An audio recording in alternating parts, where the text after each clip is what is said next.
আসসালামু আলাইকুম।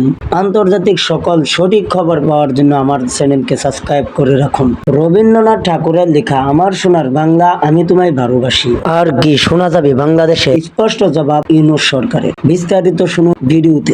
বাংলাদেশে হাসিনা সরকারের পতনের পরেই একাধিক পরিবর্তন এসেছে। নোবেলজয়ী অর্থনীতিবিদ মোহাম্মদ ইউনূসের নেতৃত্বে অন্তর্বর্তী সরকার যেমন বিভিন্ন সরকারি প্রতিষ্ঠানের কর্তাদের সরিয়ে দিয়েছেন, তেমনি আবার বহু উগ্রপন্থীরও মুক্তি দিয়েছেন। এর মধ্যে বাংলাদেশের ইসলামিক পণ্ডিতরা দাবি তুলেছে বাংলাদেশের জাতীয় সঙ্গীত বদলের। চলিত সপ্তাহের শুরুতেই বাংলাদেশের জামায়াতে ইসলামের প্রতিষ্ঠাতা গোলাম আজমের ছেলে আব্দুল্লাহ আজমি দাবি করেন বাংলাদেশের জাতীয় সঙ্গীত ও সংবিধান বদল করা। তিনি বলেছিলেন, বর্তমানে আমরা যে জাতীয় সঙ্গীত শুনি তা স্বাধীন বাংলাদেশের অস্তিত্বের পরিপন্থী। এটা বঙ্গভঙ্গের সময়কার ও দুই বঙ্গের এক হয়ে যাওয়ার গান। দুই বাংলার এক হওয়ার গান কিভাবে স্বাধীন বাংলাদেশের জাতীয় সঙ্গীত হতে পারে? 1971 সালে এই গান আমাদের উপরে চাপিয়ে দিয়েছিল ভারত। বহু গানই বাংলাদেশের জাতীয় সঙ্গীত হতে পারে। সরকারের উচিত একটি নতুন কমিশন তৈরি করে নতুন জাতীয় সঙ্গীত নির্বাচন করা। তিনি দাবি করেন, রবীন্দ্রনাথ ঠাকুরের লেখা আমার সোনার বাংলা আমি তোমায় ভালোবাসি